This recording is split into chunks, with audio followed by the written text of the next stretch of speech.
What's up, everybody? It's George Gabriel, and you need to stop doing this with sample percussion.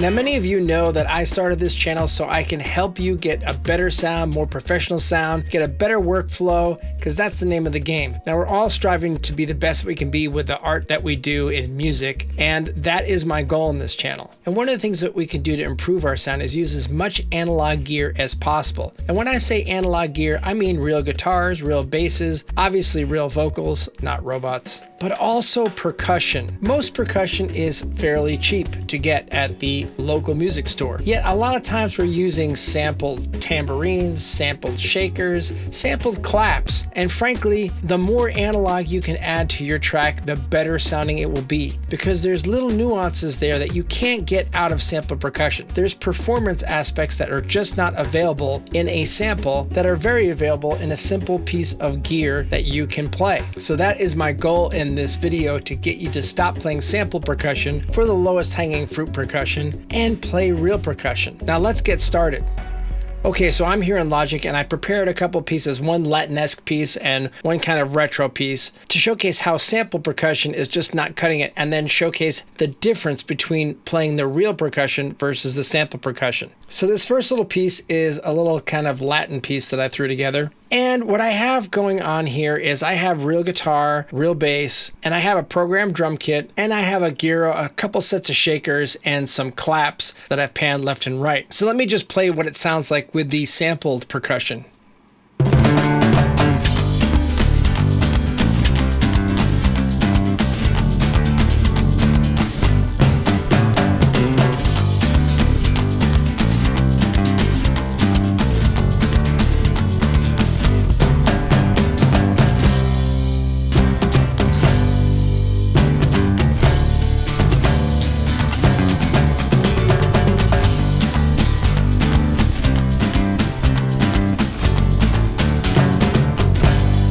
So when it comes to like bigger instruments like timbales, we're not all going to go out and grab a pair of timbales. And there's a lot of good samples for those out there. But when it comes to the lower hanging fruit, the Guiro, the shakers, and our claps, I mean, we all have hands theoretically, and there's no reason why we can't use those things to get a better, more natural sound and add all the little nuances of those instruments. Now with the shakers, I like to use different shakers. Now we're all familiar with this little shaker, basically $5 shaker at the local music store, and it sounds pretty good. So, you know. So what I'm going to do is I'm going to record how I record the shakers on these things, and I'm going to replace them with the shaker. Now I have another shaker here also that my wife got me in Africa, and this is also a cool shaker. So when you kind of do the both of them together, you get like a nice balanced shaker sound. I wouldn't use two of these. I would get some balanced shakers that sound different, or you could use maracas, or you could use whatever. Now I'm recording it on a small diaphragm condenser mic, my little Sheps here, and that's going to get the sound that I want. But you really could use any kind of mic as long as you have that clarity. I recommend a condenser mic. And so let me go ahead and turn that on. So I'm going to go into input mode here, turn my phantom power on, and get this show on the road here. I'll enable the click track so I can hear what is going on. And when you're recording this kind of percussion, be careful of not blowing it up. You'd be surprised that like maracas and shakers and stuff like that, they can get pretty hot pretty fast. So even if I'm too close, you can see I'm hitting it pretty hard. So just stay back, and I like to do like a little different variants on them. So if I'm going to listen to the actual shaker parts that I programmed here, kind of lame.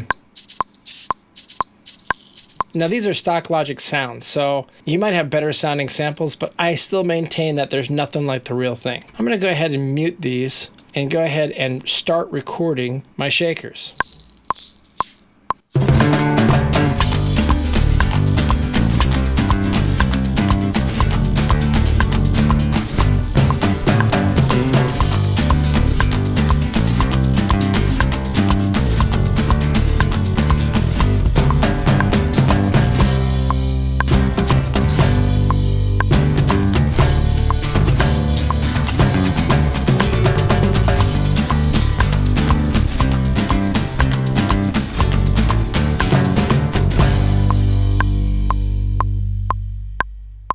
Okay, one down, and it looks like I have got a pretty good level on that if I'm going to look at that. It's not too hot, it's not too low, it's, you know, pretty good as far as levels are concerned. I'm going to go ahead and drag this down to a lower track, and in this case, I'm going to throw this back on the orchestral bus, which is one of my percussion buses, and I'm going to pan it to the right. Now I'm going to grab my other shaker, different sound, and do basically the same kind. And sometimes I do like different performances, but I'm gonna do basically the same type of thing. So let's go ahead and record that.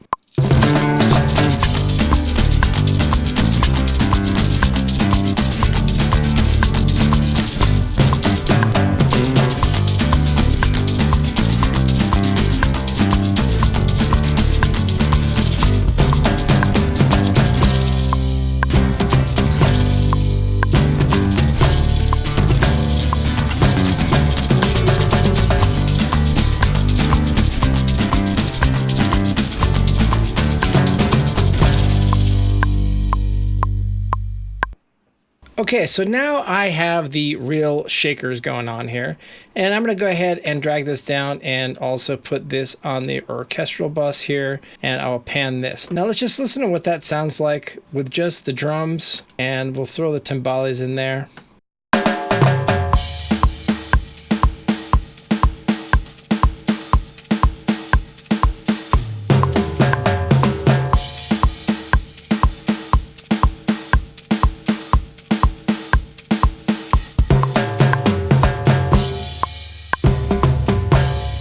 Okay, so it's way better than this.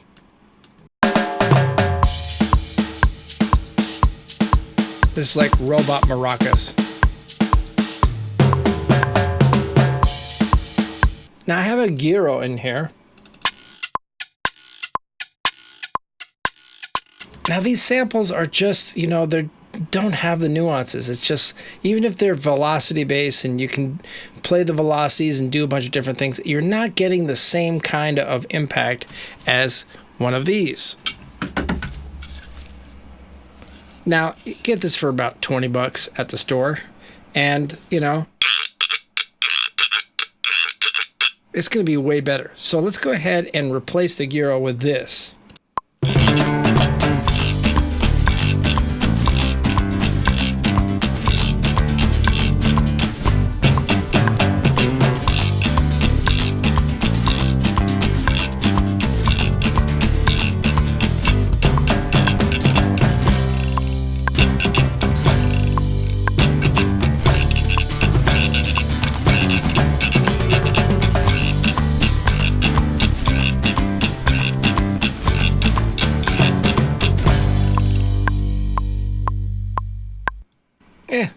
It's all right, but you know, I'm not a professional Guiro player, but neither do you have to be. It just needs to sound real. So I'll drag this down here, and now we're gonna mute this and see what the difference is. Again, I'll put this on the correct bus.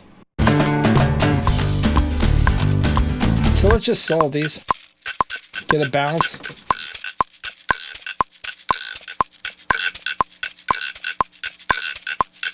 All right.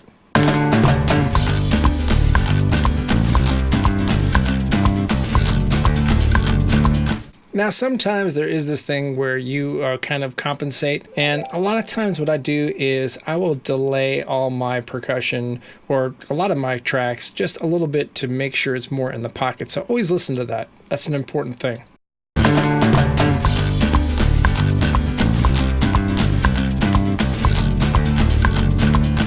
Way better. Now let's go to the claps. Now the claps, the Logic claps, are not all that happening. I tried to EQ them and do some stuff to them, but this is what they sound like.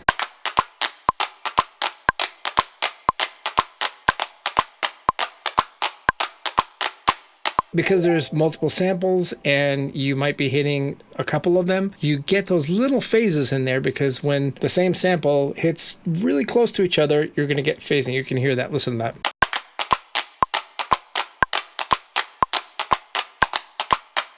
You hear that phasing?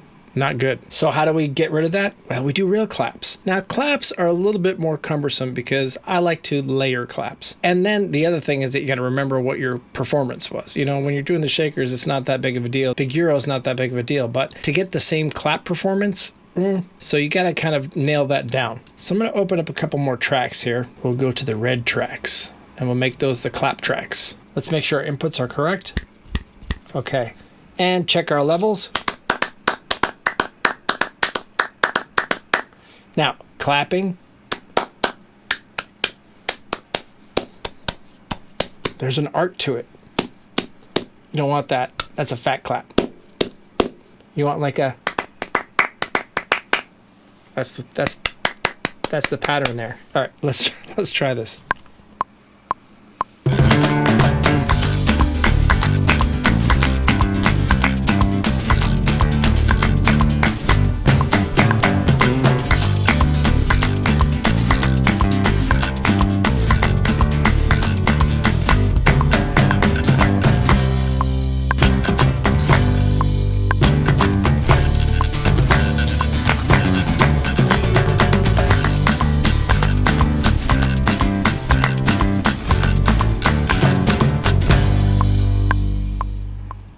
All right, that sounded pretty good. This is where it becomes a little bit cumbersome because what I like to do is layer 4 claps.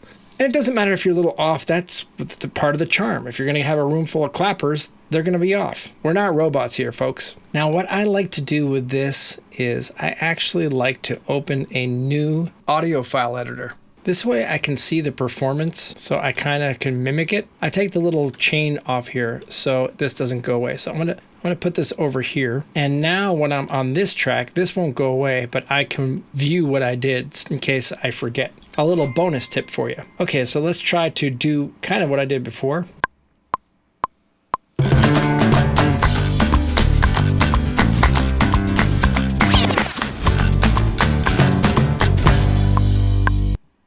Not bad. All right, 2 more of these puppies. Whew. Okay, I need a break. So now I'm gonna put these guys on my hits bus because that's where I'm gonna do it. Now I'm gonna take the first 2, I'm gonna pan them left. Maybe I'll pan the second one not so far left. And then I'll pan it right, not so far right, and then all the way right. And now let's just listen to this performance.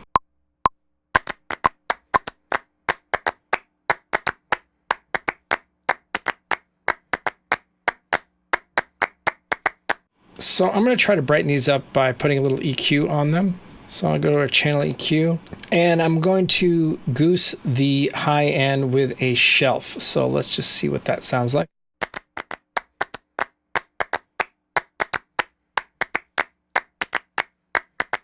Nice and clear. Let's roll off any low end we don't really need. Now we can make this a little bit more exciting with the multi-presser I have on this already.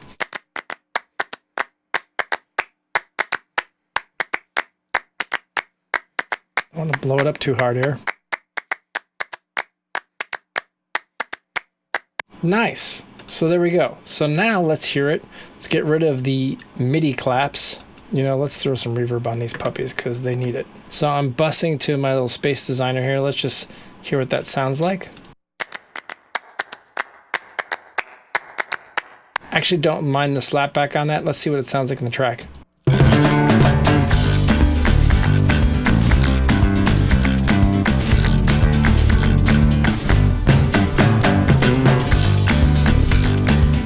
Okay, let's just A/B the difference between the things that I've just played versus the MIDI instruments. So let's mute all these and let's go back to the MIDI instruments. Here we go.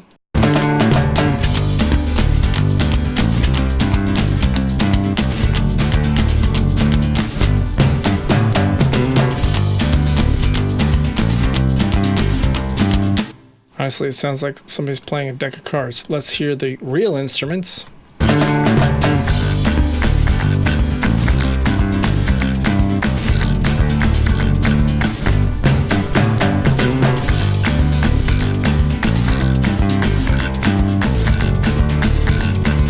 I don't think you can really compare the two. You're not going to get better than actually having an analog sample that is got all the nuances, that doesn't phase on itself, and it just plays naturally. Again, this is like $4.99. This is way more expensive because you got to go to Africa for it, but you can find something comparable. But seriously, what's your investment here? This is 19 bucks. So for 40 bucks or 30 bucks, you're going to sound way better, and using those natural claps, way better than any sample claps. Now that's a Latin type piece, but what about like something with the tambourine? Here is another instrument that you can get relatively cheap, and if you know how to play a tambourine, it's going to make all the difference in the world of getting a better sounding thing. So let's jump over to this kind of retro type piece here. And what I have here is some claps, and I have the fake tambourine or the MIDI tambourine. And really those are the only two instruments I have. So let's hear what I got here.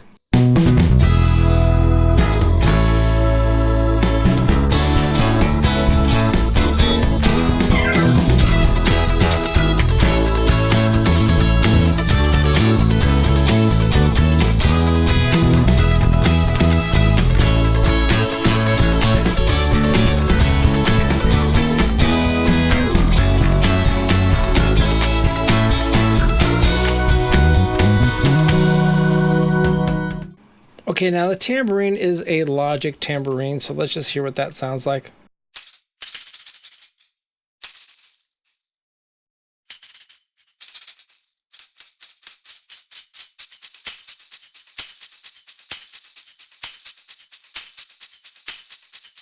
Not really horrible, honestly, but the claps are horrible.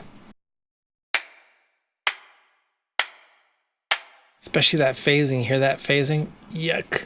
So let's go ahead and replace this. Now tambourines are also very sensitive and loud. So when you're doing a tambourine part, you want to make sure that your levels are not blowing up. All right, so let's check the levels. Let me turn the gain down.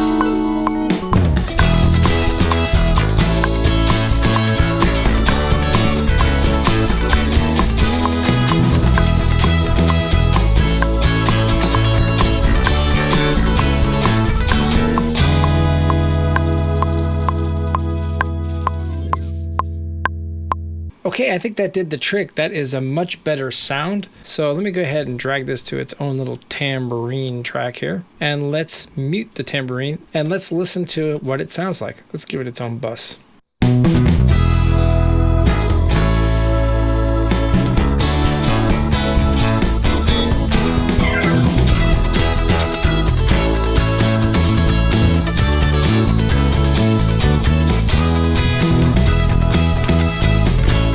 Throw some effects on it.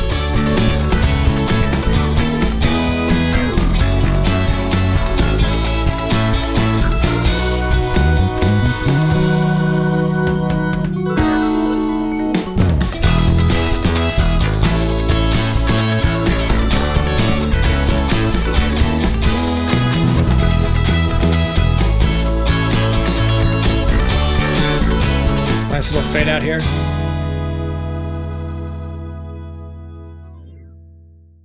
Way better. So the claps are going to be more or less the same thing. So full disclosure, a couple of years ago, I got tired of actually recording 4 sets of claps and having to do it over and remember what I played. So I have a sample library company, ZapZorn Composer Tools, for Kontakt instruments. And I made this little cheap plugin called Handz. And it's basically a clap and snap library. And the reason why I did it is because, again, I was tired of actually clapping so many times. So now I got different types of claps here, different stereo field. And every once in a while, when I feel I need some encouragement, I give myself a hand. But anyway, kind of the way I play claps MIDI-wise is I'll use 4 fingers and I kind of stagger them a little bit. So let's go ahead and just add these in.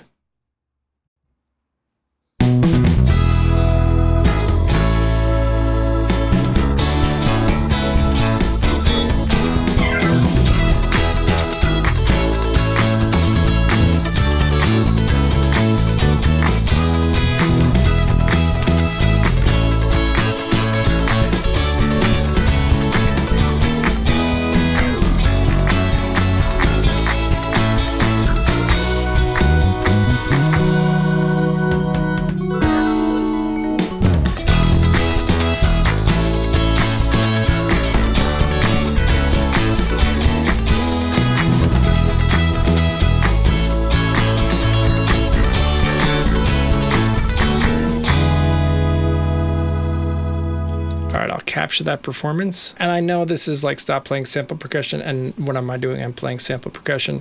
But the difference is these are hand done. And if you've got great claps and stuff like that, fine. But there's nothing that really substitute this. Honestly, you get a little slap back from the room. So maybe I'm being lazy here, but really this is another option, just something that's really pristinely recorded and put together so you can kind of do that same type of thing. But it's important that you use the smart quantize because it will keep that performance. So let's listen to see what that sounds like now. Let's go ahead and put this on the claps bus. We'll throw some reverb on that as well.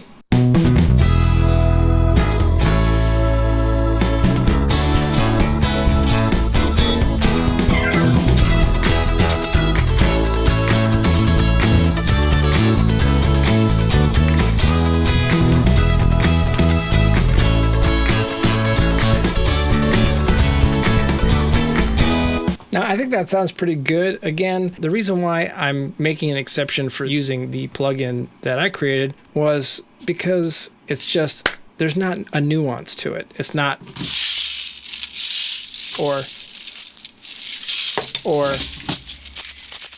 So really, those kind of instruments play the real thing. Claps, if you got a good clap library, doesn't have to be mine, use it, but play it right. Don't do so they phase. Make sure they're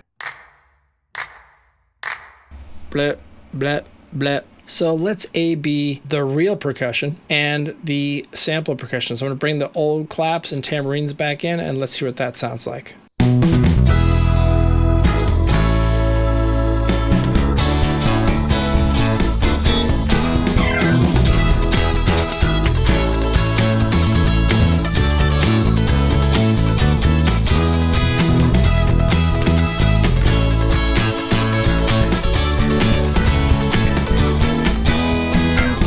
Okay, now let's swap that for the performance and let's see what that sounds like. See if we note a difference.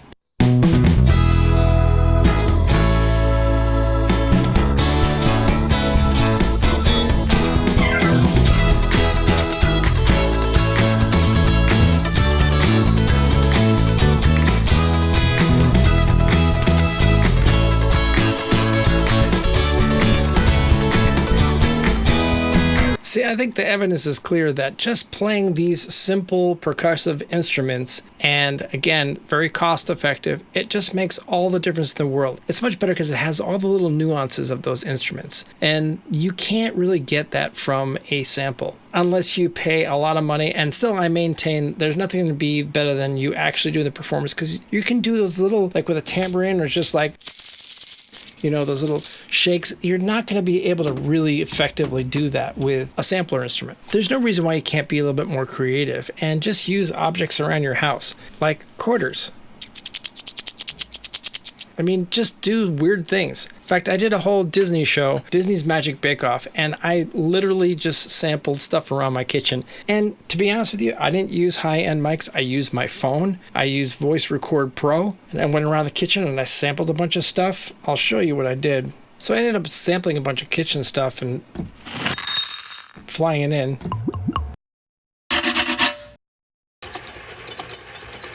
Using it as shakers and stuff. And honestly, it got me the gig. I even did the toaster ding.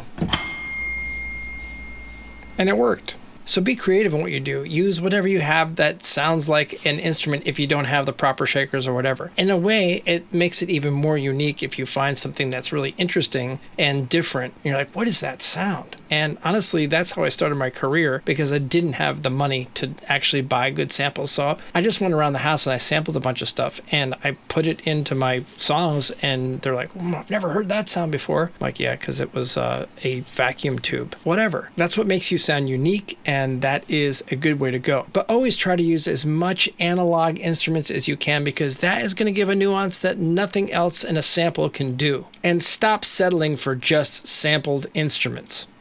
So what's your thought on this? Do you think that's a good idea to use the sampled instruments, or do you think it's much better to actually buy the little instruments that you can for $5 here and $10 there and actually record them and get all those little nuances? Drop me a comment and let me know what you do, because I want to know and we could talk about it. If you like this video, give it a thumbs up. If you haven't subscribed, click the subscribe button, click the bell icon to be notified of future videos. Follow me on Instagram at GGabrielMusic, and I look forward to seeing you next time on George Gabriel Music.